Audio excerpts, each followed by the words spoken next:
Australia. બંધારણના આમુખની ભાષા Australia આવશે. સંયુક્ત બેઠકની જોગવાઈ ઓસ્ટ્રેલિયા આવશે. સમવર્તી યાદીની વાત કરીએ આપણે. 3 યાદી હમણાં મેં અહીંયા આગળ તમારા માટે લખ્યું હતું. 3 યાદી છે. કેટલી છે? 3 યાદી. તો આ 3 યાદીમાંથી સમવર્તી યાદી જે છે ને, કે એક આવી યાદી પણ હોવી જોઈએ. જો એક આવી યાદી પણ હોવી જોઈએ જેને કોન્કરન્ટ લિસ્ટ કહી શકાય, સમવર્તી યાદી. તો આ જે સમવર્તી યાદી જે છે એ હોવી જોઈએ એવો ખ્યાલ આપણે ક્યાંથી લીધો? તો એ લીધો આપણે ઓસ્ટ્રેલિયામાંથી. ભારતીય બંધારણના આમુખની ભાષાનો ખ્યાલ આપણે ક્યાંથી લીધો? ઓસ્ટ્રેલિયામાંથી લીધો. બરાબર. ત્યારબાદ સંયુક્ત બેઠક બંને ગૃહોની સંયુક્ત બેઠક, આ મોસ્ટ આઈએમપી છે. હું તમારા માટે બાજુમાં લખી જ દઈશ. મોસ્ટ આઈએમપી છે. ભારતીય બંધારણના અનુચ્છેદ નંબર 108 મુજબ સંસદના બંને ગૃહોની સંયુક્ત બેઠક મળી શકે. ભારતીય બંધારણના આર્ટિકલ નંબર 108 મુજબ સંસદના બંને ગૃહોની સંયુક્ત બેઠક જે છે એ મળી શકે. હવે આ સંયુક્ત બેઠક મળશે. સંયુક્ત બેઠકની પ્રક્રિયા શું હશે? સંયુક્ત બેઠકમાં અધ્યક્ષ કોણ હશે? સંયુક્ત બેઠક બોલાવવાની જાહેરાત કોણ કરશે? એ બધી બાબતો 108 નંબરના આર્ટિકલમાં આપણે જઈશું ત્યારે જોઈશું ધૂમધામથી. પણ હાલ તમારે આટલું સ્ત્રોતમાં એટલું સમજવાનું કે ભાઈ સંયુક્ત બેઠકનો ખ્યાલ જે છે એ ક્યાંથી લીધો? તો એ લીધું ઓસ્ટ્રેલિયામાંથી કે ભાઈ સંસદના બંને ગૃહોની આવી સંયુક્ત બેઠક થઈ શકે. કઈ પરિસ્થિતિમાં થઈ શકે? એ પરિસ્થિતિઓની બધી એ વાતો જે છે આર્ટિકલ નંબર 108માં આપણે કરીશું. બરાબર. રાષ્ટ્રપતિ ક્યારે બોલાવે સંયુક્ત બેઠક? કઈ પરિસ્થિતિમાં બોલાવે? લોકસભાના અધ્યક્ષ એનું અધ્યક્ષ પદ લેશે. બધી વાતો બાદમાં. બંધારણની પ્રસ્તાવનાની ભાષા એટલે કે આમુખની ભાષા હું અહીંયા આગળ લખી નાખું છું બાજુમાં.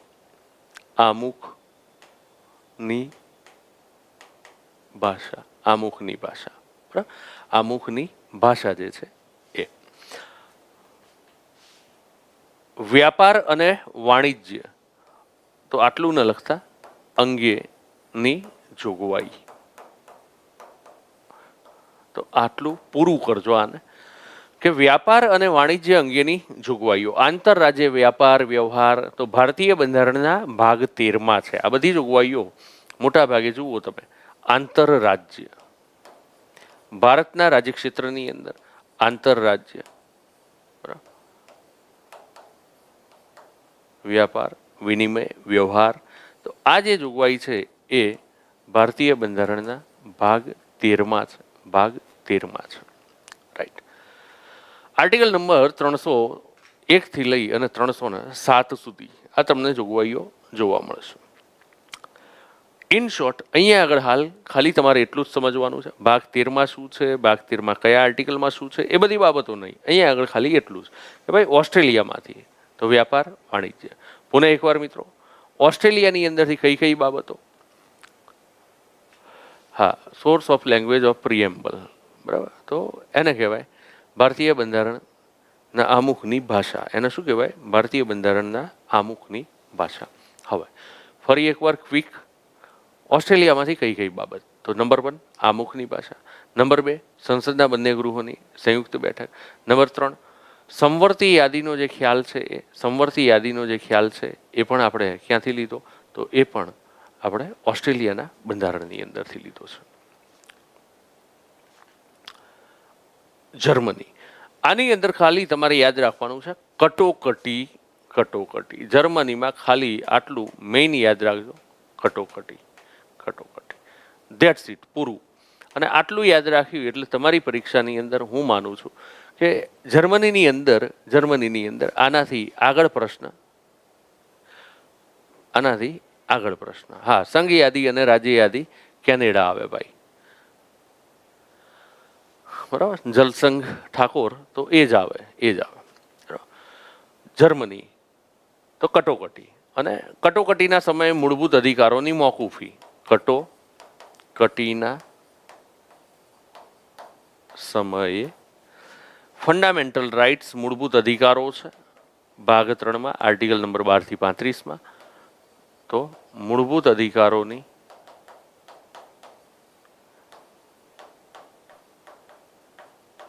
મોકૂફી કે ભાઈ કટોકટી લાગુ પડે, રાષ્ટ્રીય કટોકટી, તો એ સમયે નાગરિકોને મળતા જે મૂળભૂત અધિકારો છે, બરાબર, સમાનતાનો અધિકાર છે, સ્વતંત્રતાનો અધિકાર છે, શોષણ વિરુદ્ધનો અધિકાર છે, ધાર્મિક સ્વતંત્રતાનો અધિકાર છે, સાંસ્કૃતિક અને શૈક્ષણિક અધિકાર છે અને બંધારણીય ઇલાજોનો અધિકાર છે.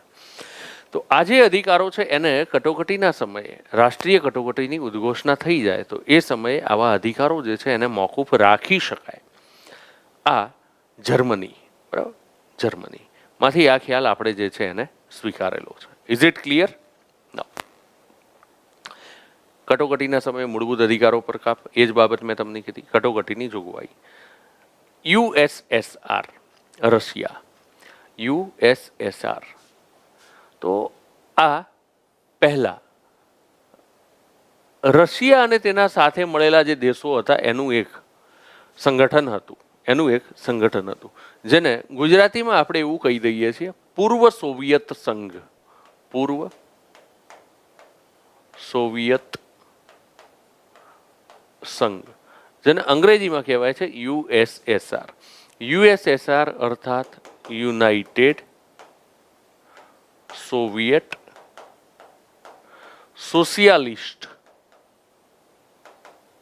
Socialist Republic of Russia. બરાબર.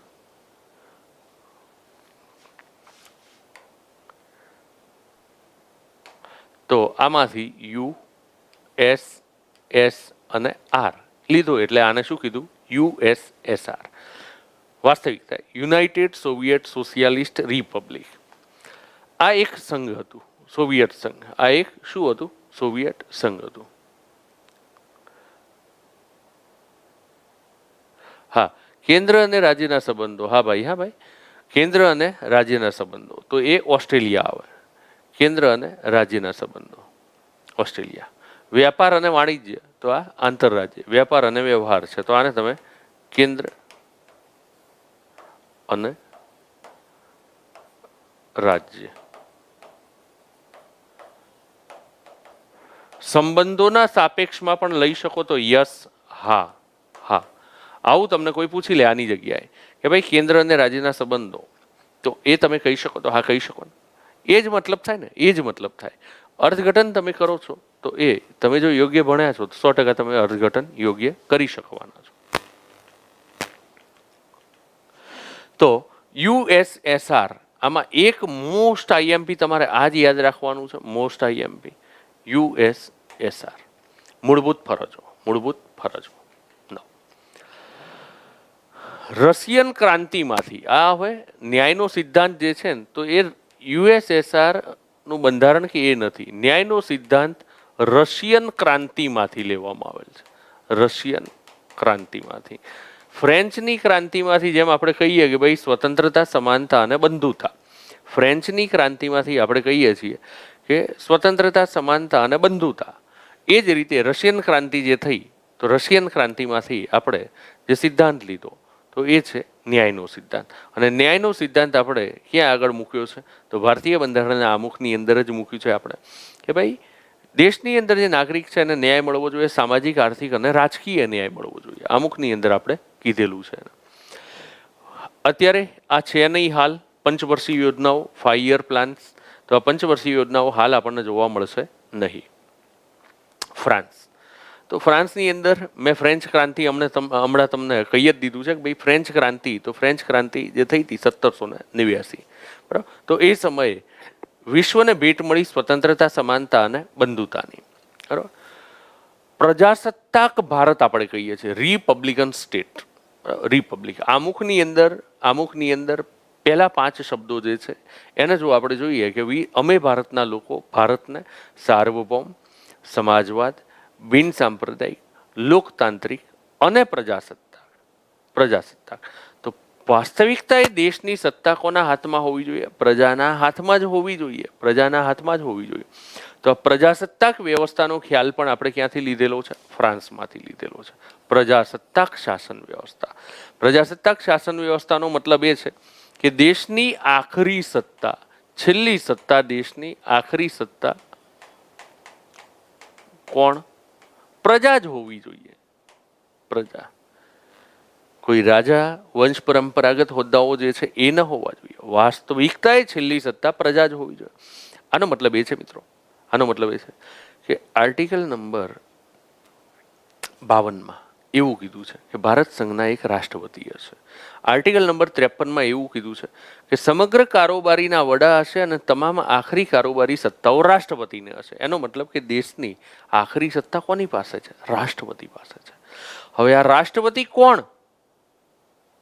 તો આર્ટિકલ નંબર 54 અને 55 રાષ્ટ્રપતિ બનવા માટે બરાબર ની એની ઇલેક્શન અને ઇલેક્શન માટેની પ્રક્રિયા, ઇલેક્શનમાં કોણ ભાગ લઈ શકશે એ આપ્યું છે.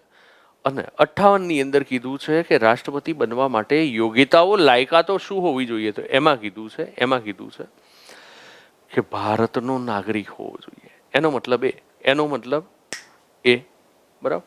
તો એ ધ્યાનમાં રાખજો કે ભારતનો નાગરિક હોવો જોઈએ. ભારતનો નાગરિક, તો એનો મતલબ એ છે કે ભારતના લોકોમાંથી ગમે તે, બરાબર, ભારતના લોકોમાંથી ગમે તે ભારતના રાષ્ટ્રપતિ તરીકે ચૂંટાઈ શકે છે. આનો મતલબ એ છે કે ભાઈ પ્રજાના હાથમાં, આખરી સત્તા કોના હાથમાં છે? પ્રજાના હાથમાં જ છે. રાષ્ટ્રપતિ આવે છે ક્યાંથી? પ્રજામાંથી જ આવે છે. કોઈ ચોક્કસ એક વંશ હોય, કોઈ ચોક્કસ એક કુળ હોય, શું એમાંથી જ આવે છે ભારતના રાષ્ટ્રપતિ? તો ના, ભારતના રાષ્ટ્રપતિ જે છે એ પ્રજામાંથી આવે. તો આ પ્રજાસત્તાક વ્યવસ્થાનો ખ્યાલ ક્યાંથી લીધો આપણે? તો પ્રજાસત્તાક વ્યવસ્થાનો ખ્યાલ ફ્રાન્સમાંથી લીધો છે. ભાઈ આ બાજુમાં શું છે? ઘણા લોકો મને એવું જુઓ, આમાંય તમે જોયું હશે અહીંયા કે ભાઈ આ બાજુમાં શું છે? તો જે તે દેશ લખ્યા છે ને એના આ સર્વોચ્ચ બંધારણ કાયદા છે. એ દેશના કાયદા જે છે એની ઇમેજ તમને બાજુમાં આપેલી છે. ઇમેજ એની બાજુની અંદર આપેલી છે. જિગ્નેશ, આજની એક્ઝામમાં ક્વેશ્ચન હતો, આમુખમાં અત્યાર સુધી એક જ વાર સુધારો થયો છે. બરાબર, આમુખ જે છે, તો આમુખની અંદર પ્રજાસત્તાકની વાત કરેલી છે. પ્રજાસત્તાક શાસન વ્યવસ્થાની વાત આમુખમાં ઉલ્લેખ છે. ક્યાં આગળ? આમુખમાં ઉલ્લેખ છે. અને અત્યાર સુધી આમુખમાં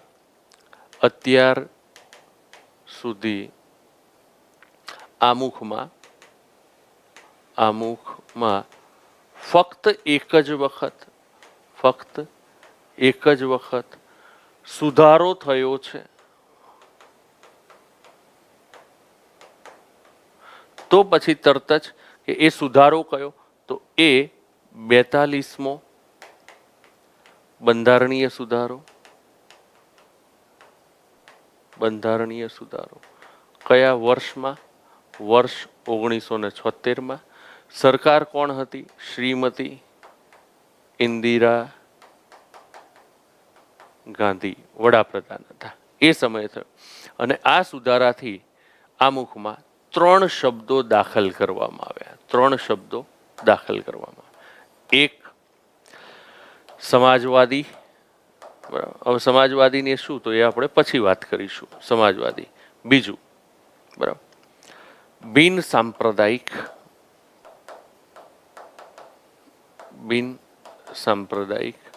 અથવા તો પંથ નિરપેક્ષ શબ્દ. અને ત્રીજો શબ્દ જે છે એ અખંડિતતા. આ 3 શબ્દો જે છે એ ઉમેરવામાં આવ્યા. જે ભાઈએ કીધું ને કે આજની પરીક્ષામાં આ પ્રશ્ન હતો, એટલા માટે હું થોડું એક આગળ જઈ અને તમને કહી દીધું. બાકી ચર્ચાઓ જે તે ટોપિક આવે ત્યારે. ચલો, કટોકટી એટલે શું? ભગવતી ગુર્જર લખે છે કટોકટી એટલે શું? બેન ચિંતા ન કરો, તમારી આતુરતા છે હું સમજી શકું છું કે તમને એવું થાય કે આજે આ જે પણ બોલે છે ને બધું પૂછી લઈએ. આ જેટલું પણ બોલે ને આને બધું પૂછી લઈએ. જે ન સમજાય ને એ પણ પૂછી લઈએ. તમારી આતુરતા હું માનું છું, પણ સમજો, મારે આજના આ સેશનમાં તમને મેં ટાઇટલ પહેલાં શું આપ્યું? બંધારણના સ્ત્રોત આપ્યું. મને ઈચ્છા એવી છે કે હું તમને અઢળક આપી દઉં, પણ તમારું હિત મારે જોવાનું છે. કટોકટી એટલે શું? તો એ હું તમને ભાગ 18માં લઈ જઈશ ને, જ્યારે 352 થી 360 નંબરનો આર્ટિકલ, 352, 356, 360, ત્રણ પ્રકારની કટોકટી સમજાવીશ ને મિત્રો, ધૂમધામથી સમજાવીશ, ચિંતા ન કરતા, ધૂમધામથી સમજાવીશ. એક પણ કન્સેપ્ટ તમારો અધૂરો નહીં રહે, ક્લિયર થઈ જશે. એક પણ બાબત આજે તમને ભલે નથી સમજાતી, આવનારા સમયમાં કન્સેપ્ટ ક્લિયર થશે એટલે 100% સમજાશે. ચિંતા ન કરો, છોડી દો મારી ઉપર. હવે તમે જ્ઞાનમાં છો, હવે તમે મારી સાથે છો બંધારણ માટે, એની ચિંતા તમે છોડી દો. ઘણી વખતે હું કહીશ ને કંઈ કઠોર લાગશે, મારા શબ્દો જે છે એ ઘણાને વાગશે, આમ કઠોર પણ લાગશે, પણ હંમેશા ધ્યાનમાં રાખજો મિત્રો, એ તમારા માટે જ છે, એ તમારા ફાયદા માટે જ છે. Is it clear? ચિંતા ન કરો, હું તમને સમજાવી દઈશ. આ મારી ઉપર છોડો. સ્વતંત્રતા, સમાનતા, બંધુતા જેવા સિદ્ધાંતો તો એ ફ્રેન્ચ ક્રાંતિમાંથી લીધા. ક્યાંથી લીધા? ફ્રેન્ચ ક્રાંતિમાંથી. Is it clear? ફ્રેન્ચ ક્રાંતિમાંથી શબ્દો લીધા હતા. દક્ષિણ આફ્રિકા મોસ્ટ એન્ડ મોસ્ટ આઈએમપી. આને પણ તમે મોસ્ટ આઈએમપી રાખજો. પ્રજાસત્તાક ફ્રાન્સ, તો મોસ્ટ આઈએમપી ફ્રાન્સની અંદર કે પ્રજાસત્તાક પૂછે તો ફ્રાન્સ, અને સાર્વભૌમ પૂછે તો, ચલો ધૂમધામથી મને જવાબ આપો. જો સાર્વભૌમ પૂછે તો સાર્વભૌમ, તો સાર્વભૌમ પૂછે ને તો આયર્લેન્ડ. સાર્વભૌમ પૂછે તો જવાબ લખવાનો આયર્લેન્ડ. પ્રજાસત્તાક પૂછે તો જવાબ લખવાનો ફ્રાન્સ. જવાબ લખવાનો ફ્રાન્સ. પ્રજાસત્તાક પૂછે તો ફ્રાન્સ અને સાર્વભૌમ પૂછે તો આયર્લેન્ડ.